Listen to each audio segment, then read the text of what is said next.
Hello and welcome back to CJ's Dream Garage. In this video I want to share some of the joys and pains in collecting die-cast cars that I've experienced. I was into cars growing up.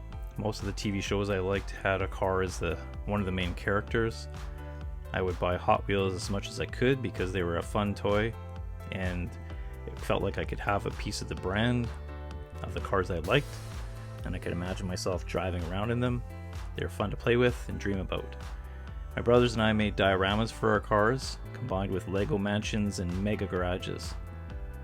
My dad was a car guy who always loved tinkering with them, but most of my cars were old junkers. It was nice to have sport model cars you could dream driving around in. I still have a few of those old Hot Wheels to this day. But busy college life and being broke most of the time kept me from collecting too much at all for some time, but I still looked at what was in the Hot Wheel aisle often. At times I also started finding a few deals at Superstore and 118 Diecast, of which I haven't seen there for years now. Only in Costco in the fall can you see them now. I remember how cool it was to have a 118 scale option in addition to the 164 scale I usually collected. I remember buying several Porsche models. Even after graduating from university and making my way to Vancouver for work, I still didn't pay much attention to diecast collecting. I was more into hanging out with friends and traveling. After my son was born, it all changed. I started to buy Lego and Hot Wheels all over again, and not just for him.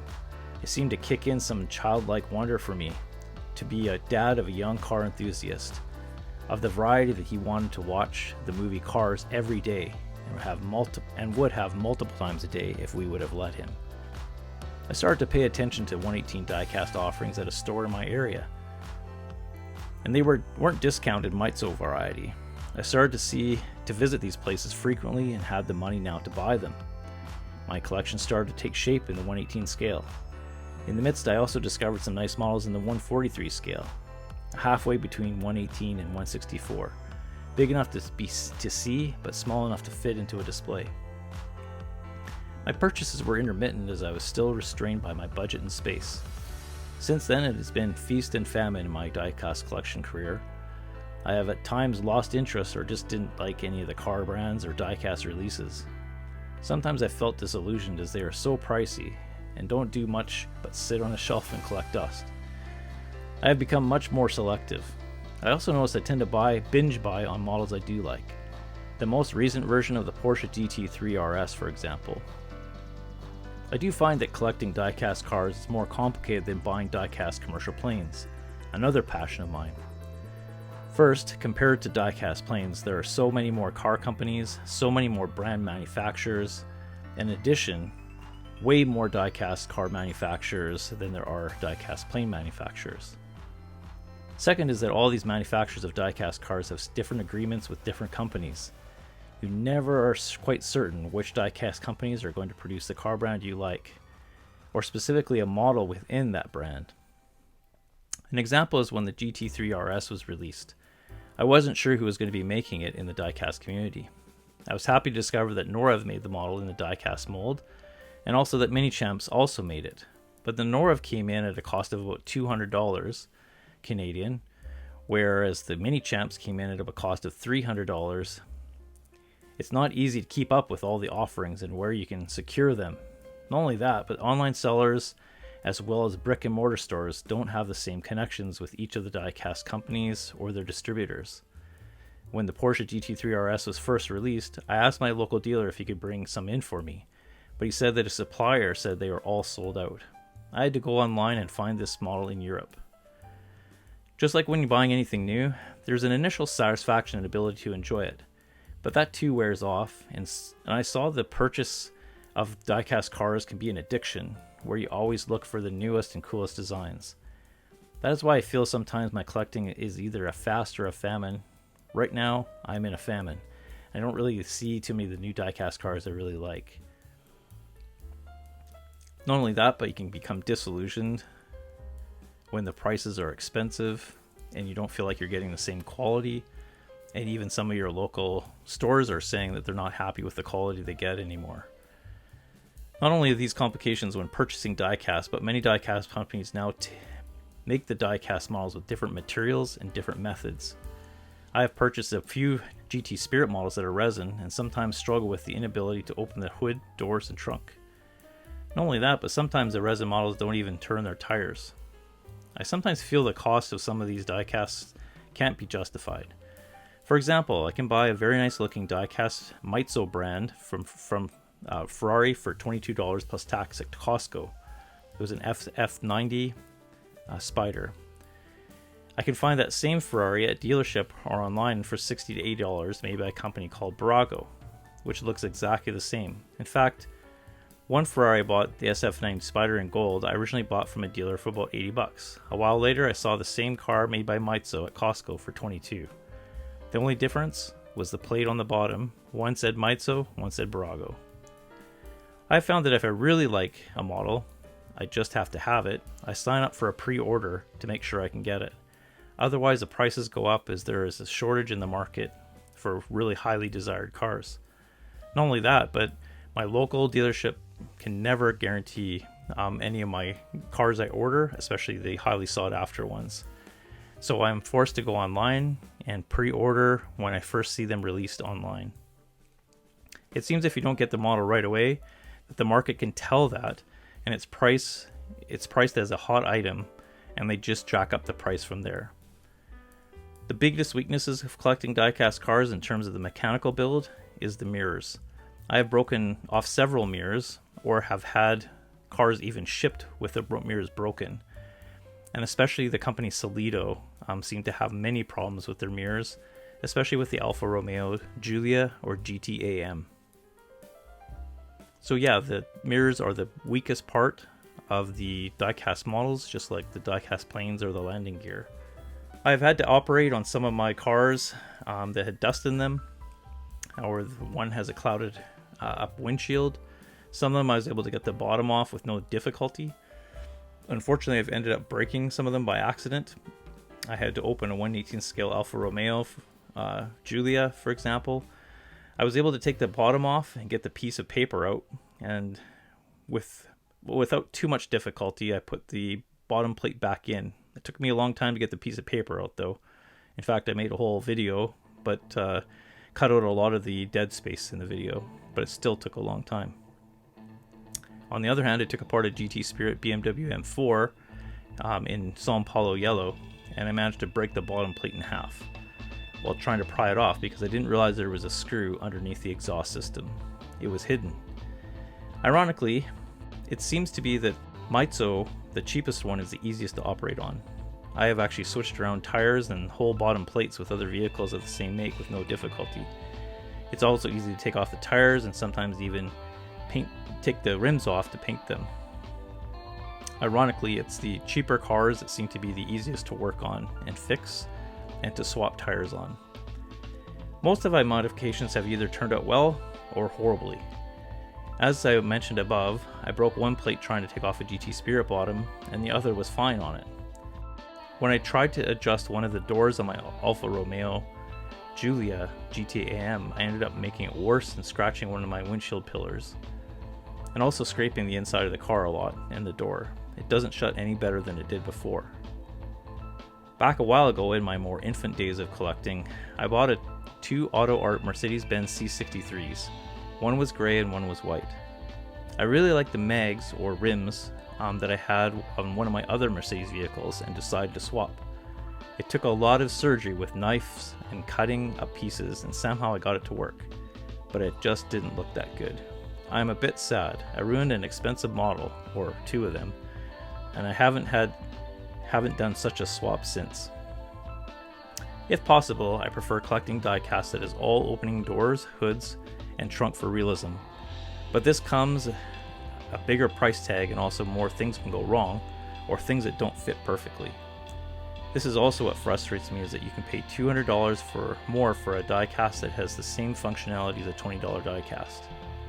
I find that Maizo, that sells $20 diecast, has some good functionality, although the spaces between the doors, hood, and trunk are a little bit bigger. I find that companies like Mini Champs have been doing a better job of opening doors, hood, and trunk, but still find there to be a bit of a gap that is too noticeable. I bought 3 BMW M3s, for example, that all have opening hood, doors, and trunk, and they cost in the $300 range. I had to go with Mini Champs because they're the only ones that offer the BMW M3 in that 1/18 scale.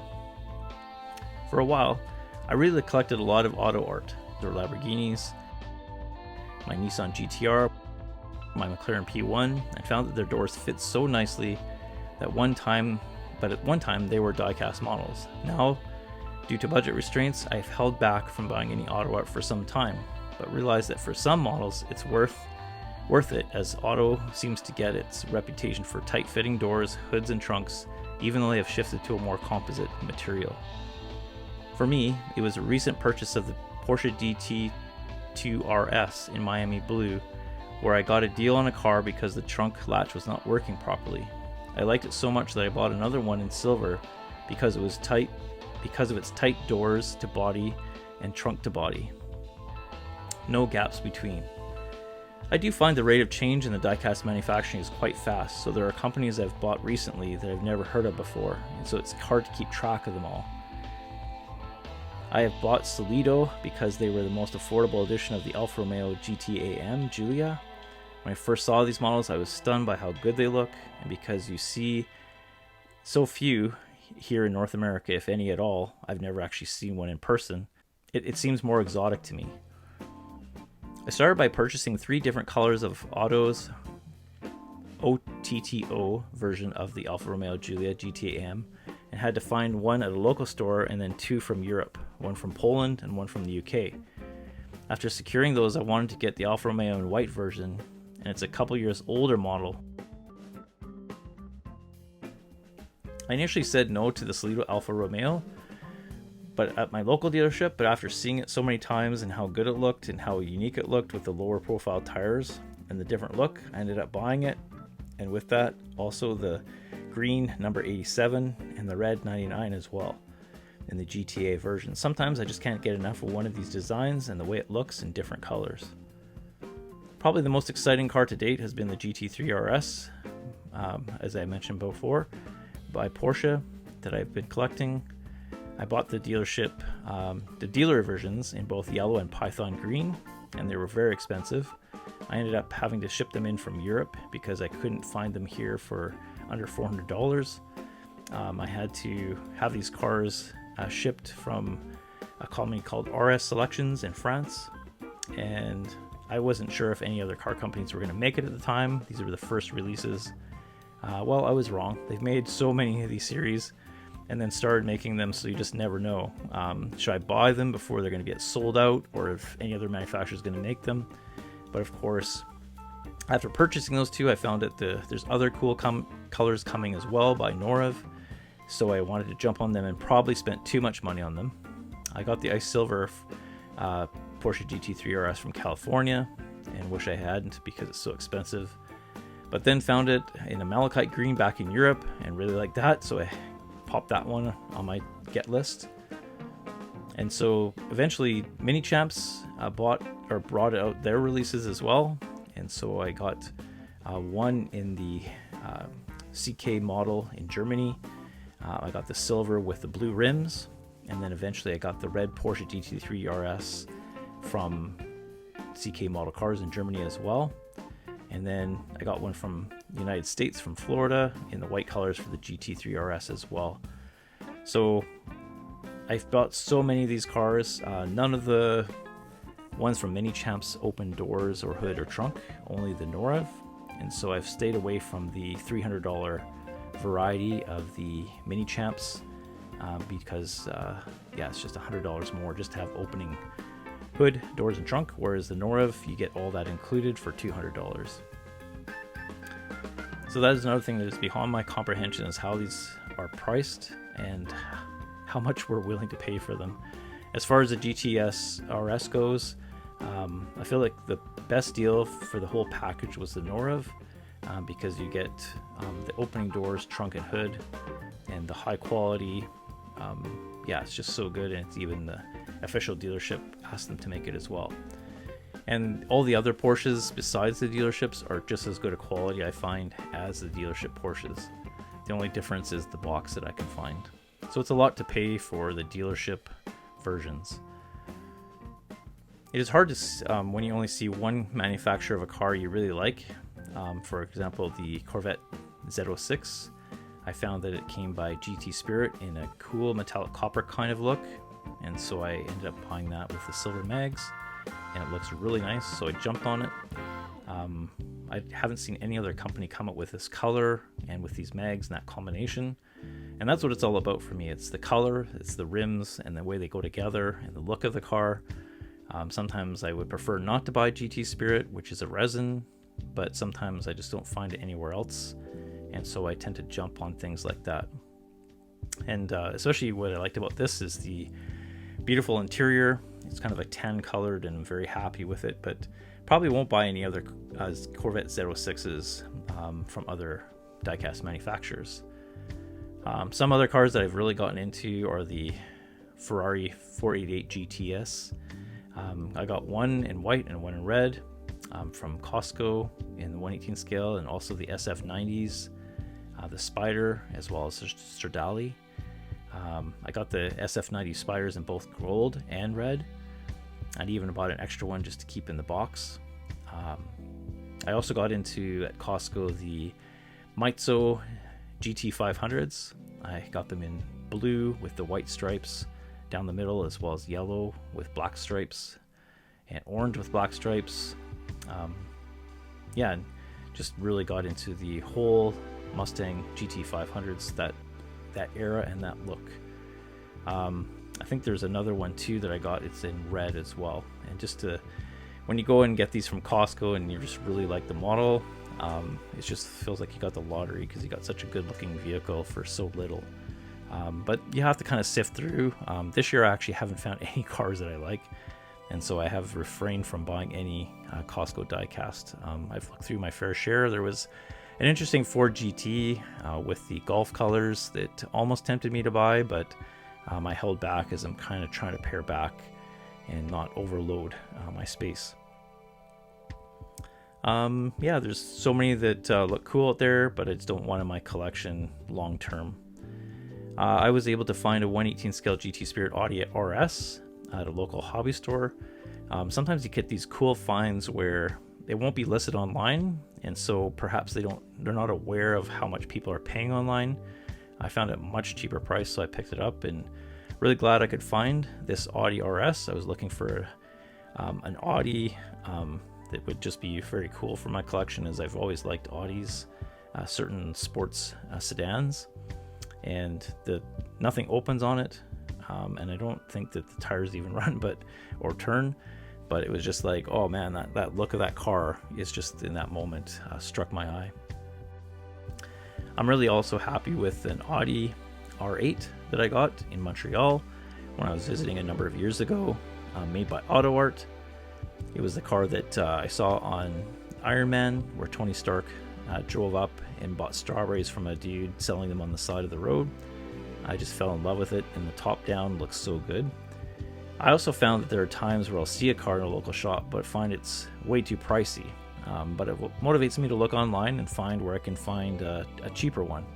I did that with an Audi RS6 Sport Wagon that made by KiloWorks. I was able to find it in Asia for under $200, whereas my local store was charging over $300 for it. So sometimes you just have to kind of use online to shop in local stores, or look in your local store and see what's out there as well and look for it, because it's just pandemonium out there, like trying to figure out what's all available and stuff. So sometimes that in-person visualization of a car really kind of strikes you, and it's just like, I love that car and I love the feel of it and stuff, but the price tag is too big, so you start shopping online and hoping it'll be the same replica. I also like getting into a few badges to basically display my cars with. So I, for example, went on eBay or Amazon. I was able to secure several Ferrari badges, as well as AMG stickers, BMW badges, Alfa Romeo badges, and for the Porsche badge, I was only able to find some really good looking keychains. And in terms of Formula One, my brother has been into Formula One for a number of years, and as he's been talking about it, I thought, hey, this year I'm going to take some time to kind of check out the sport. So I've just watched only the highlights on YouTube, as well as the warm-up to the weekends on the Formula One channel, as well as interviews with drivers and stuff, just to get a feel for what the sport is like, and even watched Drive to Survive on a streaming platform. And so, yeah, it really helped me to understand a lot more about Formula One, so I got more into it and decided, hey, I would collect a few. So my first one was the Alfa Romeo number 77 by Valtteri Bottas, and so that's made by Solido. It's a beautiful look with like a candy red, really shiny paint mixed with white, and the beautiful rims and the tires. Not the most winning of cars, of course, at this stage, but it was cool for me to start collecting Formula One cars. I eventually did buy a Ferrari SF23 Charles Leclerc and RB19 Max Verstappen, as it was probably the most winning car of any given year in terms of how many Formula One races he won with that car. I was also able to secure a Ferrari SF93 by Carlos Sainz in 143 scale. I just couldn't justify buying another 118 scale for both the price and the storage area I have. I don't think I'll probably add too much more to my collection, as I'm not much, over the top into Formula One. And I'm thankful that Barago has really upped their game, and they offer these in the $100 range that I could forward from Amazon. I really like the Spark models, for example, but I've never made the jump to them because I feel like the money bang I can get out of my $100 purchase of a Barago is good to my eye compared to the $350, $60 I would pay for a Spark vehicle. I've never pulled the trigger on buying one of them and just can't justify it, basically. I also really enjoyed getting a few Porsches in race colors from different companies with the Gulf livery and with the Martini livery. I don't really get into watching Porsche racing that much, but just love the colors of those brands of the vehicle. I think it's my brother has an affinity for that. He has a hood with a Gulf livery on it hanging up in his garage, and I just always love those vintage colors on cars. I was really happy when Hot Wheels made all the Ferrari vehicles. I really got into the 458 Italia GTs, or the Ferrari LaFerrari, and also the 599XX. So I have these in my prominent places of display in my collection. I also have a Ferrari devoted cabinet with the Ferrari 430 and the 458, both in Spider as well as the Coupe. And then I have a Barago Ferrari 488 GT with a black top and with black rims, which is probably my favorite of all the four Ferrari 488 GTs. But I also have a Berlinetta and a 599X number 3 in red, and also a Ferrari test car LaFerrari XX, and with the 458 with a race livery for the Ferrari competitions.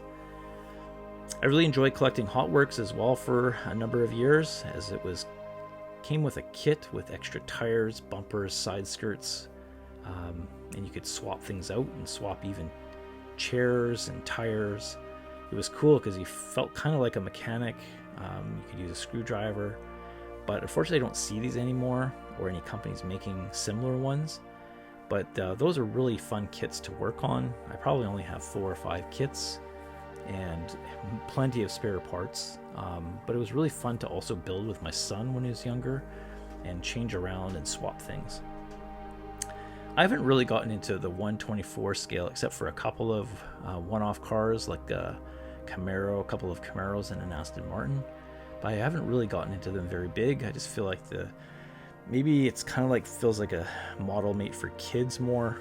It's not really a collectible as much as it's a play toy. It just doesn't feel like manufacturers have taken that scale seriously. I still have 143 scales in my channel quite a bit here. So, but I find you can actually fit them in to your space a lot easier, of course, than the 118 scales. So that's some of my thoughts on collecting cars. They're not always released as readily as I would like, and it usually takes sometimes even a couple years until you know, are kind of familiar with the car in the market, and then it gets released.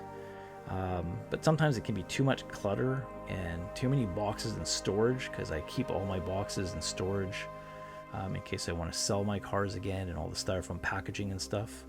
Probably another delicate issue with diecast cars is that some of them have antennae, especially the ones that are race cars, and those are really fragile, so I've had to really be careful with them. Another issue is that I've sometimes dropped cars, so you know, purchase them from the store, get them out of the kit, and drop them right away, and so you jam up the steering, or just windows pop out or stuff like that. So yeah, just the handling of cars can be sometimes a real drag. And one of my biggest challenges has been fingerprints and dust, especially when I'm videoing or filming them.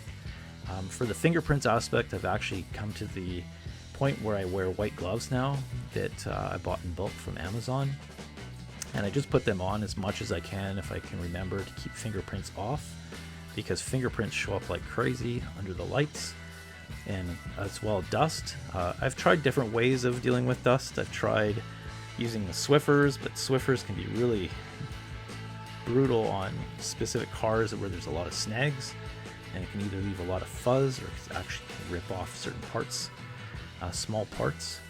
I've used claws to clean them and clean the base, the whole area. Rarely I've had a glass pop out. I think on the Bentley GT Continental I had one fall out in the back window, but I was always able to push them back in. I tend to shy away from collecting vintage cars, as they have way more detailing that can go wrong. For example, I bought an Austin Healey that had a missing painted fender, so I had to paint it on myself, and then one of the accent stickers fell off, and so it just feels like the more detail that these old vintage cars are, even though they look so good, it seems like more can go wrong with them, and chrome just doesn't look as good on these cars, and it looks like it's kind of scratched up or not painted very well. I think it's really hard to get that chrome to look like chrome, as it tends to, the paint tends to pool. And I think one thing I've found too is that when I buy cars, it feels like the prices are always so high, and then when I try to sell them, it feels like everybody's lowballing me, and so I never get what my value is out of the car. So I tend to not buy them with the intent of collecting and making big money off collecting. I guess some people can do that, and they know how to get the right vehicle, or just invest a lot of money to begin with. But I always feel like I got to sell for less than what I think it's worth, and definitely less for when I bought it. I don't think there's been a car that I bought where I could sell it for more. But you know what? The thing I always remind myself is that this is a lot less expensive than buying a collection of a garage of real cars, a lot less to maintain and to fix and to pour gas into and oil and maintain. Also a lot easier to keep from getting dented and smashed up in parking lots and such as well. So I've realized in this earth I don't want to own really expensive cars that I would drive on the street. I've kind of sampled that and realized that they're just cars, and you can be more uptight about them than enjoying them when you're out, because you're worried about people dinging them or getting in a car accident. So I felt one of the perks of diecast collecting is that you can enjoy the look of the car without all the complications of ownership of a real car. Packaging can also vary a lot. Some packaging is really nasty. For me, I really don't like auto, and their styrofoam. It seems to disintegrate and not be the best packed. I even kind of fear having to sell them someday and repacking them. I also find that Top Speed really, I didn't like the packaging. I think it's the way it's designed, where when I received the model, I realized there's like a screw, there's a plug, and then there's a damper, like a little rubber cylinder that goes on each of the mounts, and it's all dependent on gravity, so you have to basically put the car upside down and hold it and then put those in, but then pieces fall off depending on which way the gravity works on them. So oh man, that was one of the challenges I had with one of my BMW M3s by Top Speed that I ended up breaking the mirror because it was just so frustrating getting that thing back in. I never want to take it out again, and hoping to sell it at some point. Another one was my GT2 RS in Miami Blue. The dealer actually sold it to me for a discount because he said that the packaging from AutoArt wasn't even good in the shipping because the styrofoam part didn't keep the trunk down, so the trunk hinge would just pop open and shut all during transport, and that's probably what caused the hinge to fail. But every collection has a story to tell, and it's not always the funnest or best investment. It can't, fill that God-shaped vacuum in our souls. But one of my models, some of my models really remind me of this. And like, for example, I have one of these Mustangs that I bought, and the windshield's going all cloudy, and some of my headlights are going cloudy as well. Some of them have scrapes and scratches, even though they're on the shelf most of the time. But, like I said, maybe it's better to own these in a smaller scale and less money, and have them take up less space, and not have to worry about them getting scraped up in parking lots or getting smashed up on roads. So it's a fun way to participate in the brand, and, with a bit of community too. I'm not really hugely part of a community of diecast collectors, but it's fun to be able to chat with people about them and collect simultaneously. Most of us can't afford a huge garage full of highly collectible sports cars after all, and there's some issues I've had with spoilers and splitters as well, but those are on just a few. And when I'm filming, I find it's all about placement. It's a lot of lighting, getting the right angles. It's a lot about dusting and using those gloves to avoid fingerprints, because you're just constantly cleaning, and especially dust. It's just insane how much dust pops up when you're putting bright lights on a vehicle. And then obviously being careful when you're cleaning as well.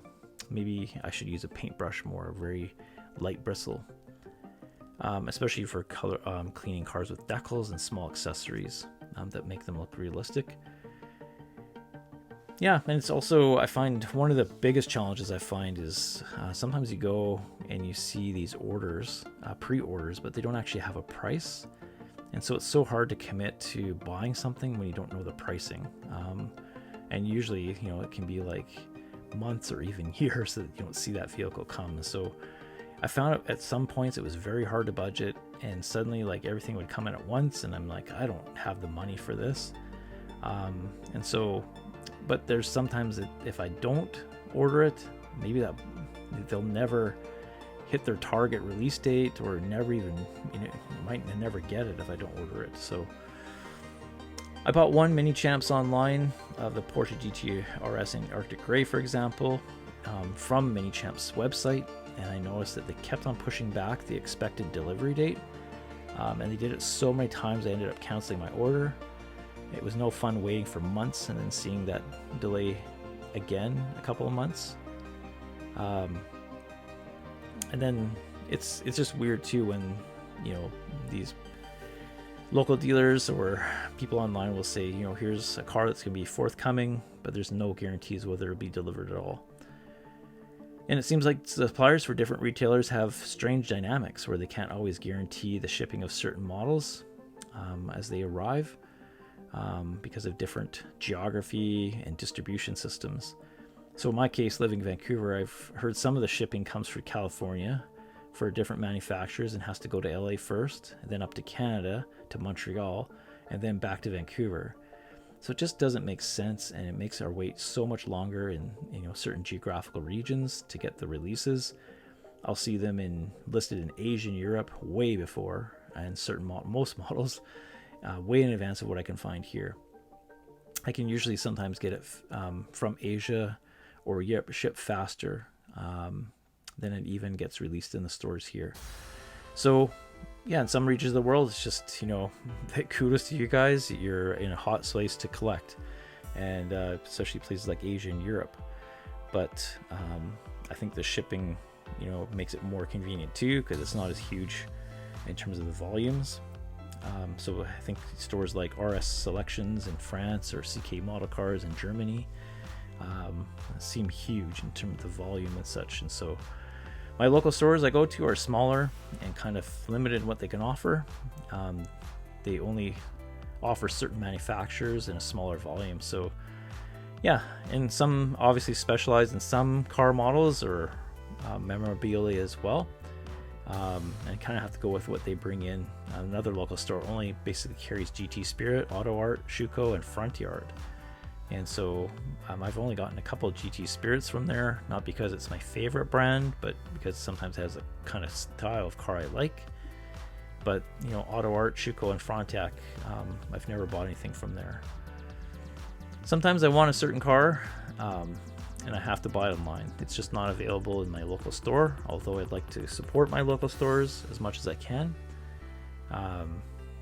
Yeah, and if they can't give me a price or a time of receiving, I tend to put my hopes in finding a specific model elsewhere than my local stores, because it's already posted, it's already available.